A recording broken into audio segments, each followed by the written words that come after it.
நம்முடைய ஆண்டவராகிய இயேசு மிகவும் நல்லவர்.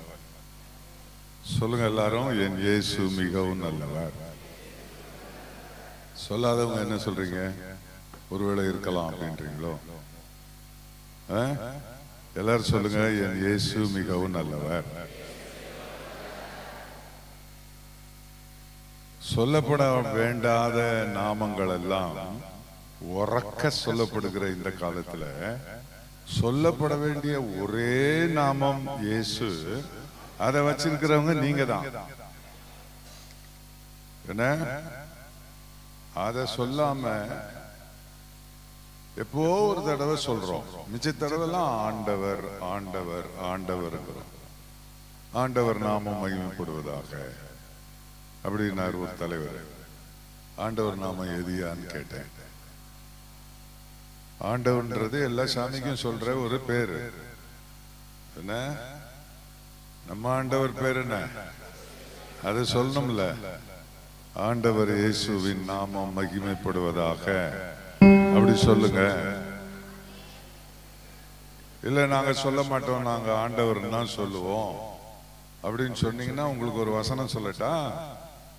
1 யோவான் 4ஆம் அதிகாரம் 2ஆம் வசனம். யார் வசனம் வாசிக்கிறது? நீங்களே வாசிக்கிறீங்களா? சரி, வாசிக்கிறேன்.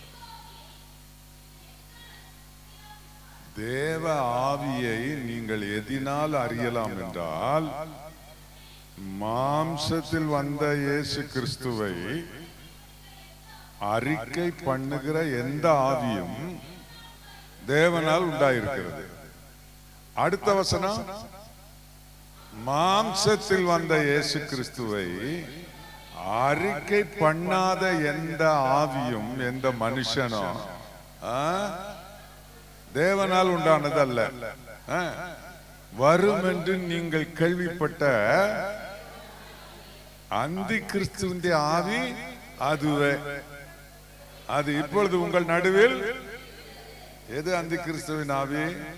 மாம்சத்தில் வந்த இயேசுவை சொல்லாத, வாயில் அறிக்கை பண்ணாத எல்லாரும் அந்தி கிறிஸ்துவின் ஆவியினாலே தொடப்பட்டவர்களாம். அதனால இந்த காலத்துல ஊழியர்கள் எல்லாம் ஆண்டவரே ஆண்டவரே ஆண்டரே ஆண்டரேன்னு பேரக்கூடாது. என்ன செய்யணும்? ஆண்டவர் இயேசு, இயேசு என்ற நாமத்தை நாம் மகிமைப்படுத்த வேண்டும், சொல்ல வேண்டும்.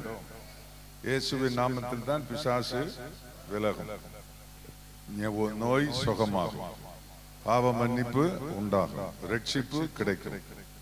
இயேசுவின் நாமத்தில். இயேசு சீஷர்களை அனுப்பும் போது என் நாமத்தினாலே பிசாசுகளை துரத்துங்கள்னு சொன்னார்.